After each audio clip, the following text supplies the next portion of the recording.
Тамаз Муронович, здравствуйте. Мой первый вопрос о продлении ограничительных мер до января 2021 года. Насколько это было необходимо?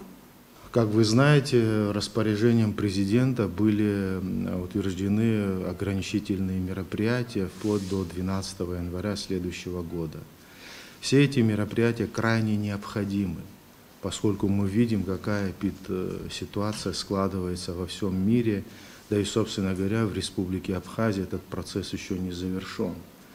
Хотя, вот если посмотреть по статистике, в динамике, у нас наибольший пик заболеваемости пришелся на октябрь месяц, когда инфицированных было более 2000 человек. При этом те меры в рамках предыдущего распоряжения, которые принимались, я имею в виду ограничительного характера, а также комплекс всех мероприятий медицинского характера, привел к тому, что вот ноябрь месяц практически весь был у нас достаточно стабильный в части выявления инфицированных. То есть практически мы вышли на прямую линию, можно сказать, плату. Но вот последние несколько дней мы отмечаем, что у нас все-таки фиксируется рост числа инфицированных. Вот за, допустим, двое суток 116 человек, 90 человек, это не на большое количество. Обследованных порядка 250-300 человек. То есть, здесь могут быть разные причины, конечно. С одной стороны, то, что у нас была положительная динамика, видимо, каким-то образом также повлияло на то, что ряд мер, может быть, даже и не выполнялись. Мы знаем, что проводились и массовые мероприятия, и другие мероприятия. Поэтому это имеет принципиально важное значение. Мы находимся сейчас в той ситуации, когда профилактика коронавируса, да и всех инфекционных заболеваний, имеет первостепенное значение.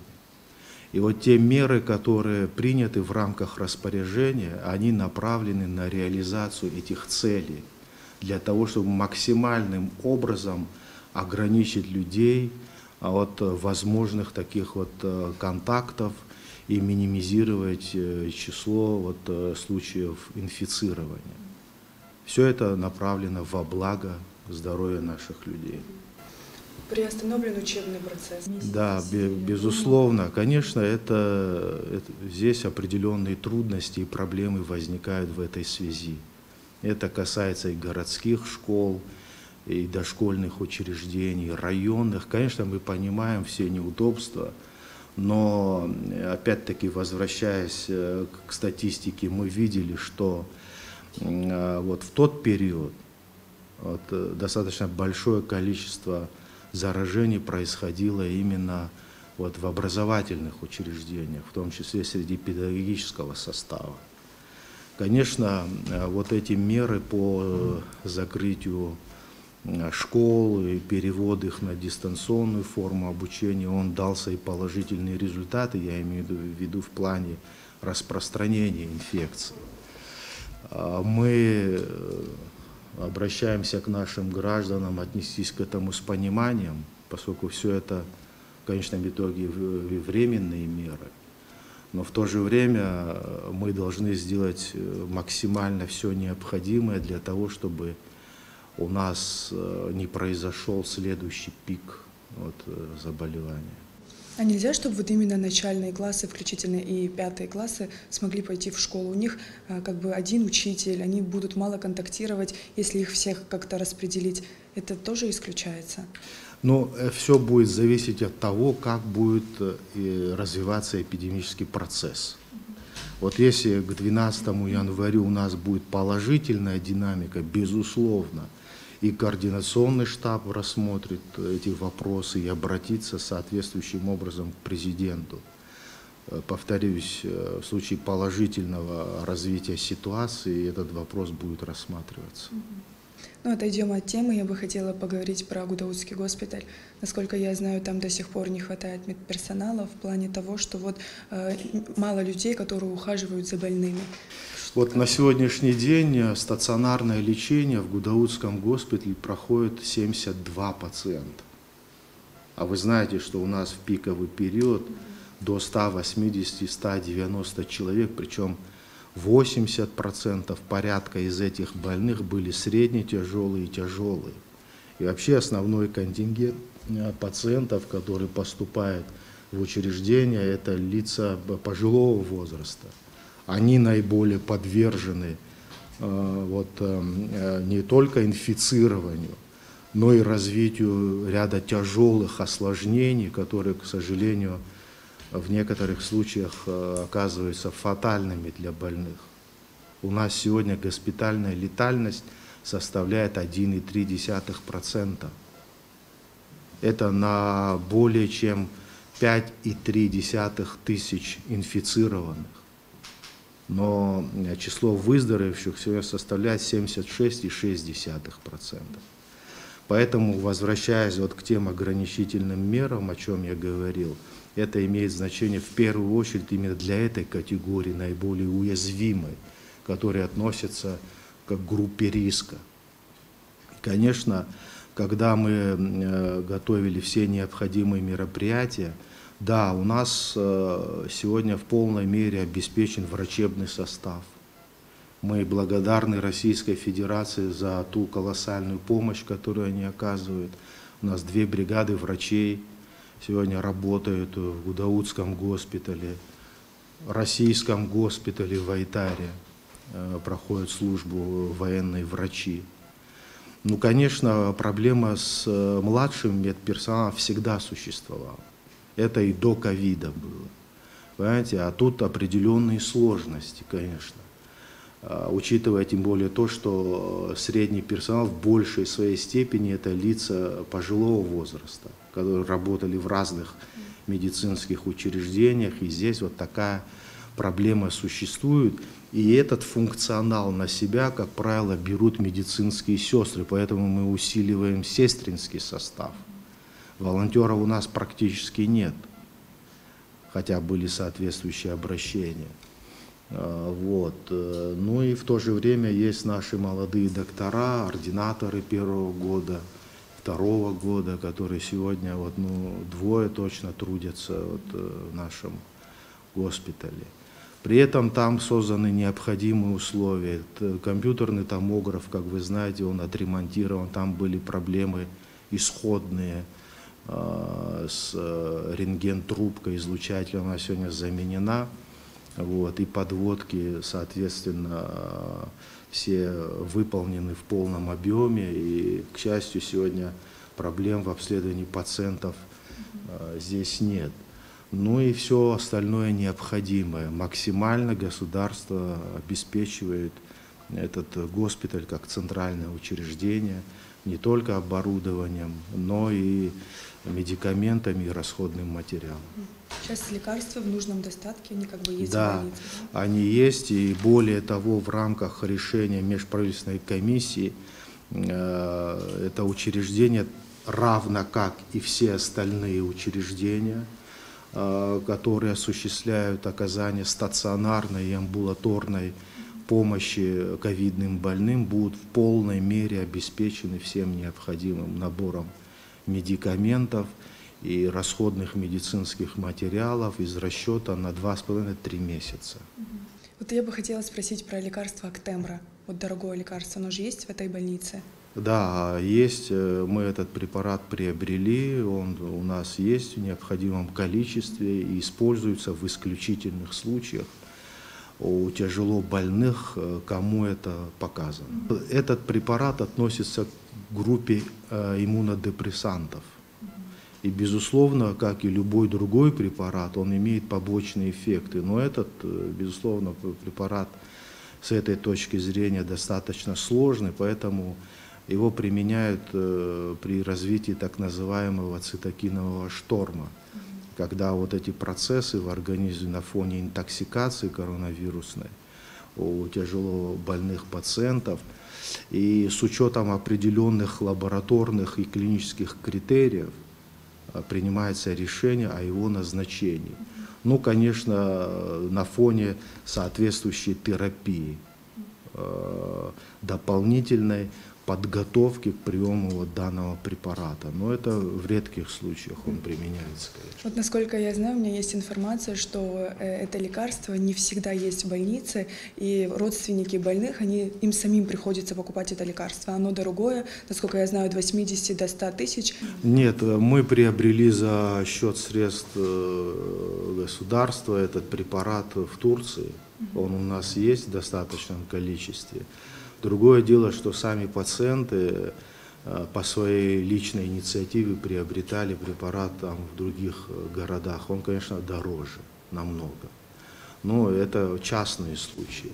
Мы обеспечиваем теми препаратами, которые получили вот в рамках наших контрактов.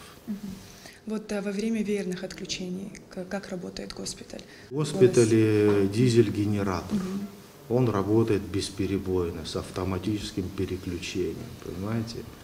Там напряжение слабое или какое, там дизель-генератор работает. Другое дело, что в тот период, когда работает дизель-генератор, конечно, вот цифровое оборудование и тот же томограф желательно не подключать, и в этом нет необходимости. Ну, ввиду того, что напряжение меньше, но с электричеством там проблем не бывает.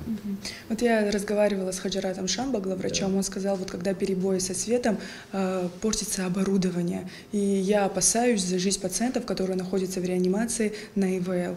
Ну, 1,5-2 минуты для аппаратов ИВЛ, где есть автоматические аккумуляторы, которые работают за этот период, тут проблем нет. У каждого ИВЛ-аппарата есть свой аккумулятор.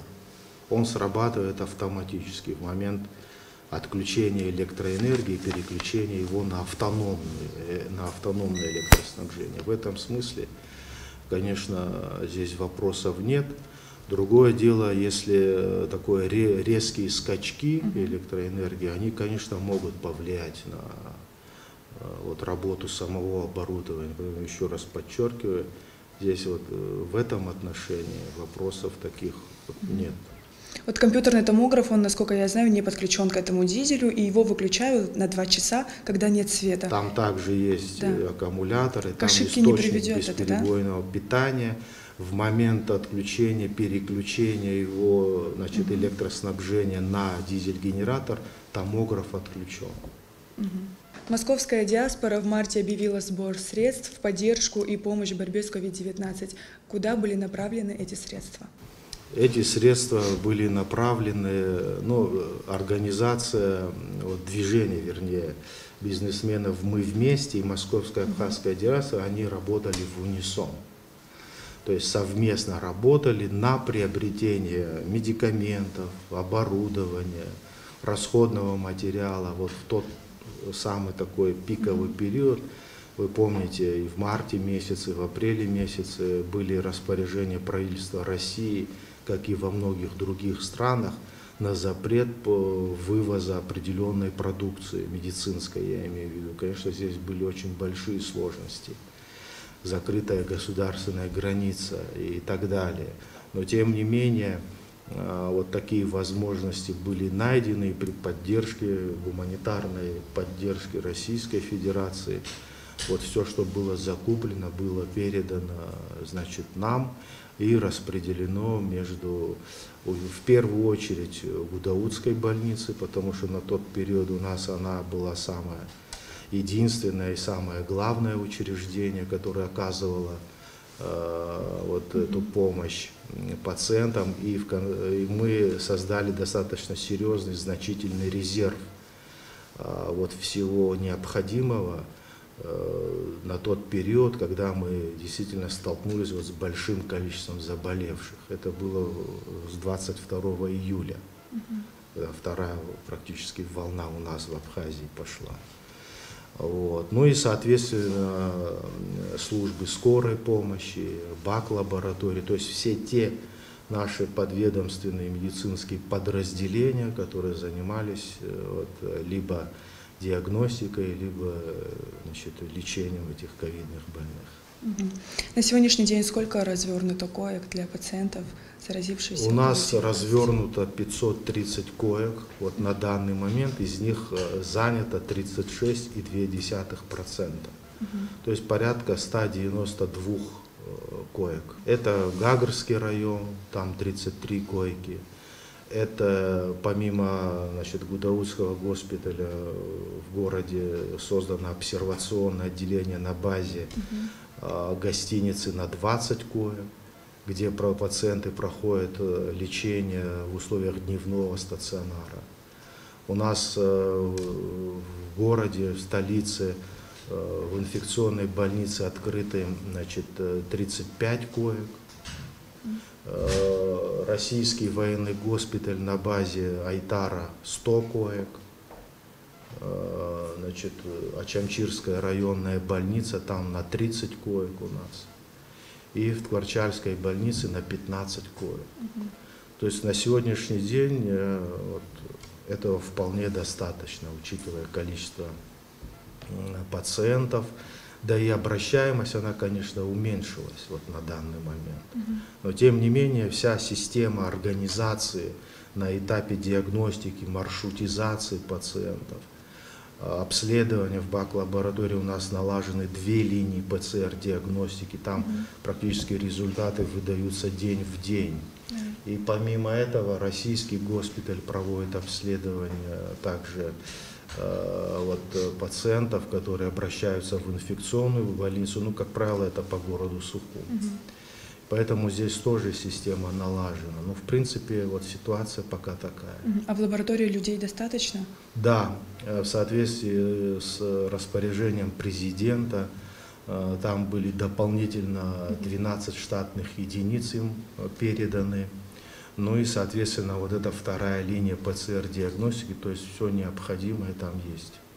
И платно можно сдать ПЦР-диагностику, да, насколько я знаю, и бесплатно. Обследование ПЦР-диагностика на коронавирус в государственных учреждениях бесплатное. Вот тут, когда нам выдают информацию, вот оперштаб, вот на сегодняшний день 336 прошли вот тестирование, это в общем имеется в виду, Это да? в общем, это с учетом обследованных в бак-лаборатории и в российском госпитале. Вот возвращаясь к веерным вот этим отключениям, вы контролируете как-то другие медучреждения? Безусловно, где еще мы лежат знаем больные? в каждом учреждении, какая ситуация, где в каких-то учреждениях стоят дизель-генераторы, где-то в учреждениях подключены отдельно, скажем, операционные, приемные. То есть ситуация везде разная, но тем не менее мы это отслеживаем совместно с местными администрациями, конечно. Там решаются вопросы в Ачамчирской больнице или в Творчальской больнице. Значит, полостные операции хирургического профиля, я имею в виду, они не выполняются. Там оказывают первую помощь на уровне приемного отделения и на санитарном транспорте отправляют в республиканскую больницу, которая сегодня осуществляет вот оказание помощи общесоматическим больным, прежде всего хирургического профиля. А вот что касается пациентов, которые уже вот тяжело переболели, они далее потом проходят какую-то реабилитацию? Для восстановления, насколько мы знаем, нужно 2-3 месяца. Работа ведется? Пациенты, которые выписываются из стационара, переходят под контроль поликлиник. Это касается всех заболеваний, в том числе и ковид. То есть динамическое наблюдение после выписки из стационара осуществляют участковые амбулаторные службы. Безусловно, там их ведут, проводят дополнительное лечение при необходимости, конечно, учитывая все-таки определенные сложности течения этого заболевания, подключаются и другие специалисты. Да. Так что работа ведется, да? Работа ведется. Вот, а что касается донорства, у нас уже практикуется переливание плазмы крови переболевших коронавирусом больному человеку. Как часто требуется эта плазма в больницах? Ну, вы знаете, как это и был единичный случай, и вообще информации по этому поводу достоверной, убедительной у нас нет, поэтому мы это широко не применяем в практике. Да. Совсем тяжело больным это не всегда помогает. Да, там необходимы другие способы принятые, утвержденные соответствующими протоколами. Ну, что касается аптек, я тоже хотела с вами поговорить. Повышенные цены, дефицит лекарств. Насколько я знаю, как говорят, в некоторых аптеках также продаются те лекарства, которые должны выдаваться бесплатно. Вы как-то это контролируете?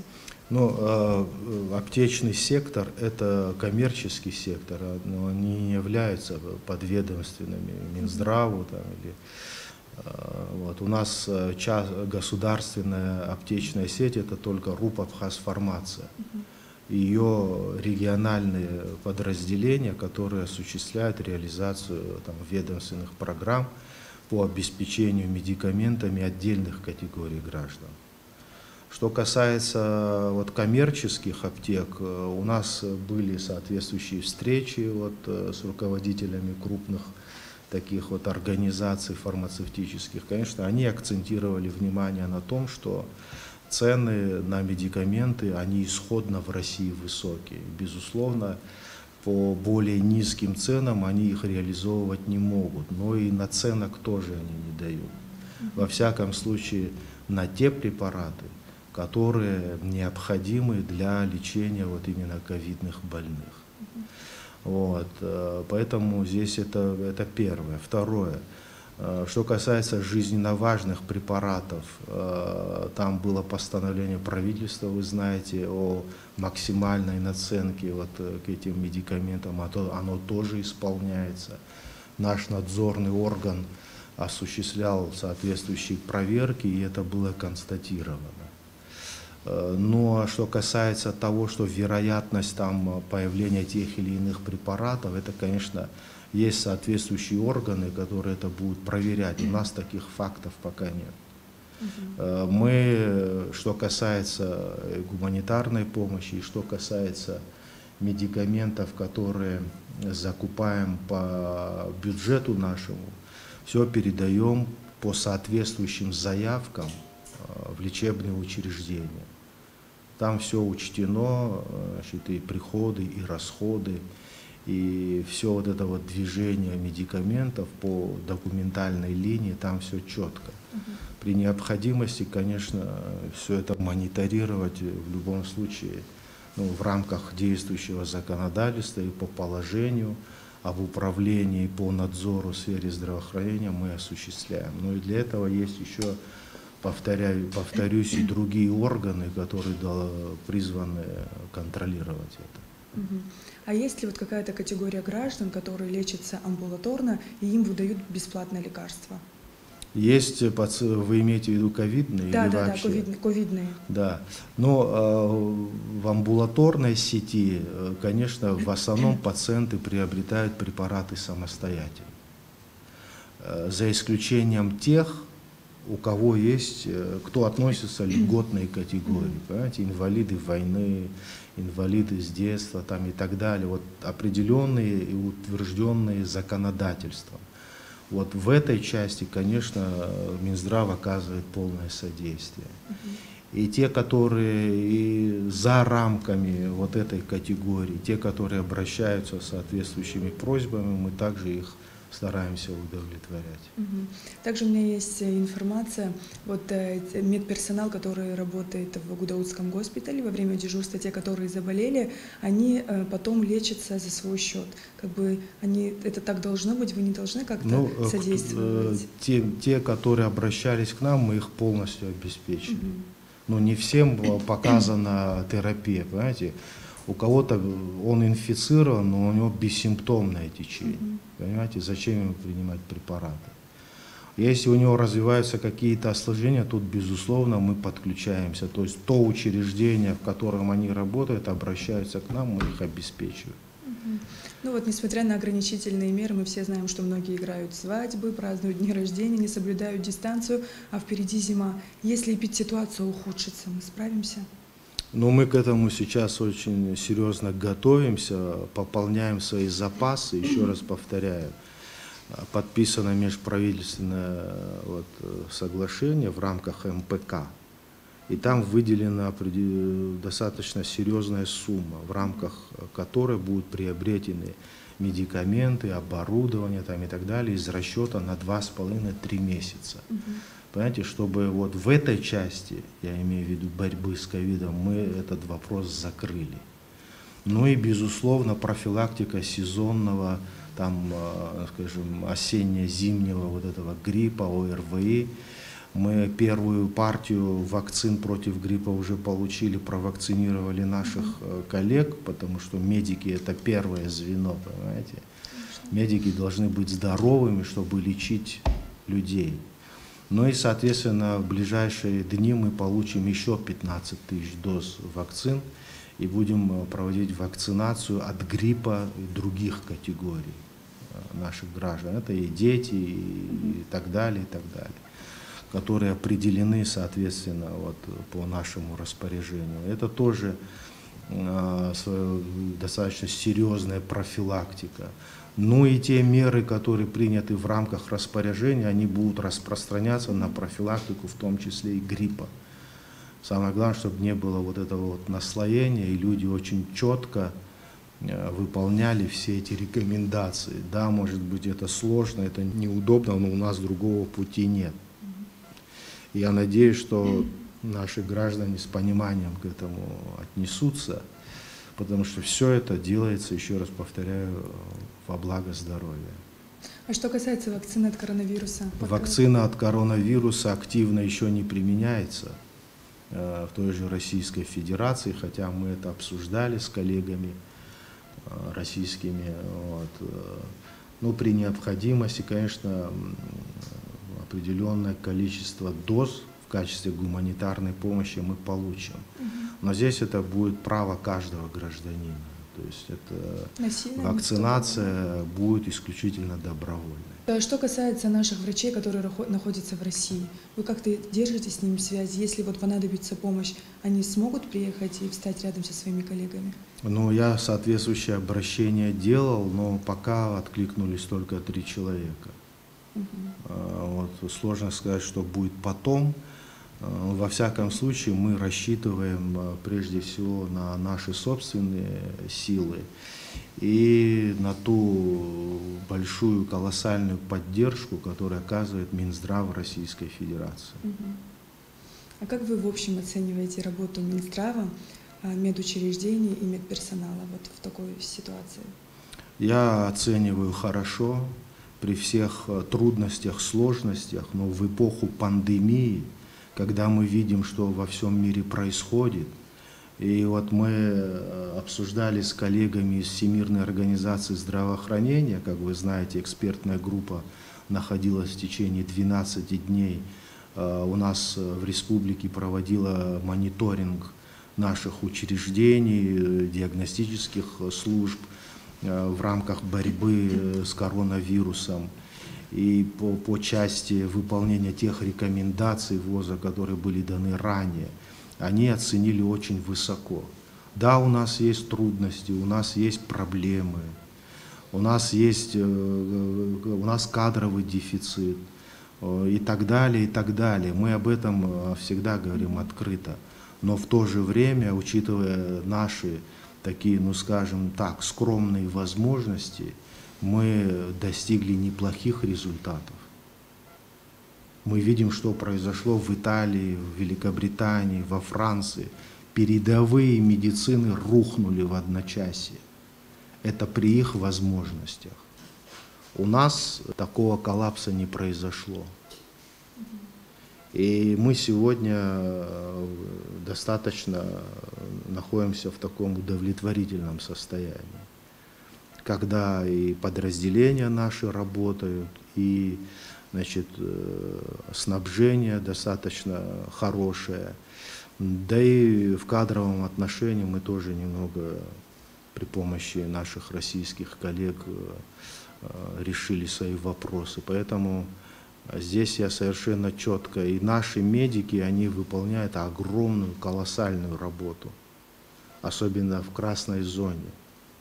Многие наши сотрудники заболели, понимаете, потому что они были на передовой. И рискуя своим здоровьем, они, собственно говоря, выполняли свой профессиональный долг и очень достойно.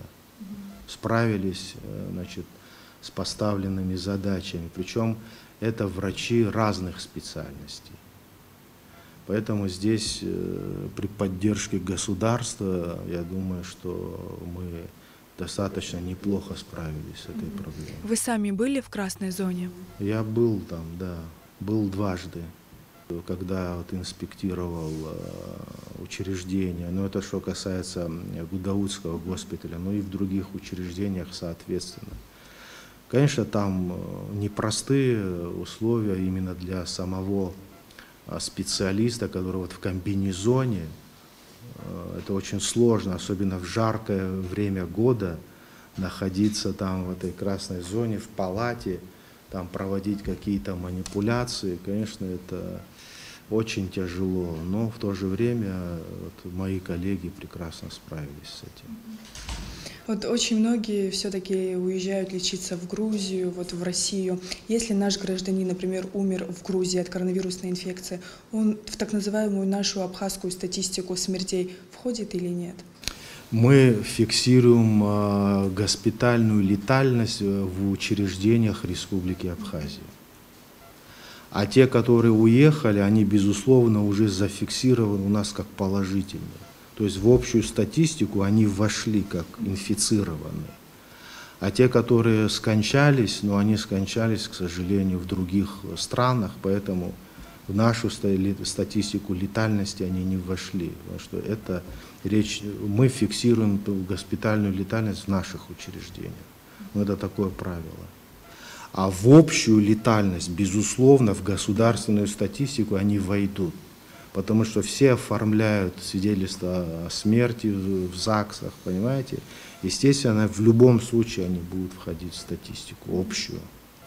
Также я хочу добавить, что и в выходные, и вот в грядущие праздничные, да, новогодние дни, и Минздрав, безусловно, и оперативный штаб мы будем работать в прежнем режиме, в оперативном режиме.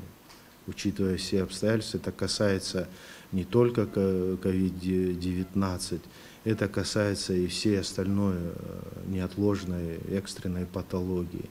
Работы наших больничных учреждений, безусловно, все будет в полном объеме, как и было.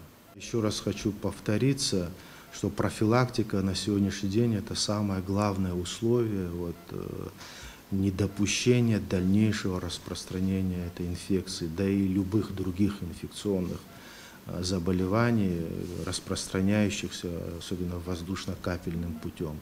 Сейчас и сезонный грипп.